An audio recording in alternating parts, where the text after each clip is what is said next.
Tests, whether done at home or in a lab, detect a substance called HCG, which stands for human chorionic gonadotrophin. This is found in the blood and urine of pregnant women and is normally produced by reproductive tissues at very high levels in the first 3 to 4 months of pregnancy.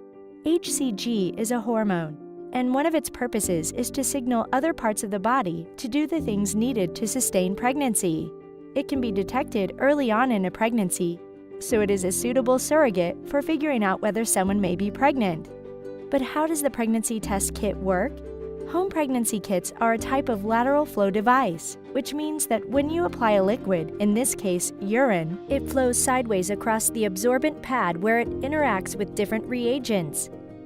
Some of these reagents are attached to specific locations on the pad, so they line up with the spots for the control reaction and the test reaction. The whole process depends on HCG connecting to or binding to large molecules called antibodies, which were originally produced and collected from animal immune systems. Antibodies are selected which specifically bind to HCG, and the antibodies can also be labeled with something that we can see, like colored particles or a substance called colloidal gold. So, when the HCG in urine encounters an antibody, the two molecules will bind and continue to move down the pad until they encounter another antibody that binds to a different spot on HCG. The second antibody is attached to the test or T line, and when this binding happens, it holds the HCG and the visible antibody in place. This is referred to as forming a sandwich. When this happens with millions of HCG molecules and antibodies, the color accumulates and forms a visible line. But what about the other line, the control line? Is that important?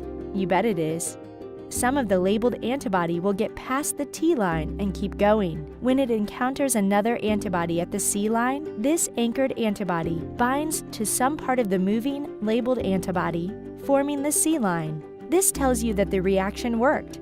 For example, that there were enough antibodies, there was enough urine, and that you waited long enough to see a reaction. Could something go wrong? Yes. For example, HCG concentrations go up quickly in pregnant women, and after 5 to 6 weeks, there can be so much HCG in the urine that each molecule of HCG binds its own antibody, and the sandwich, one HCG molecule with two different antibodies, never has a chance to form. Also, altered forms of HCG appear, which also block the normal binding to antibodies. So the test, designed to detect early pregnancy, is really only good at specifically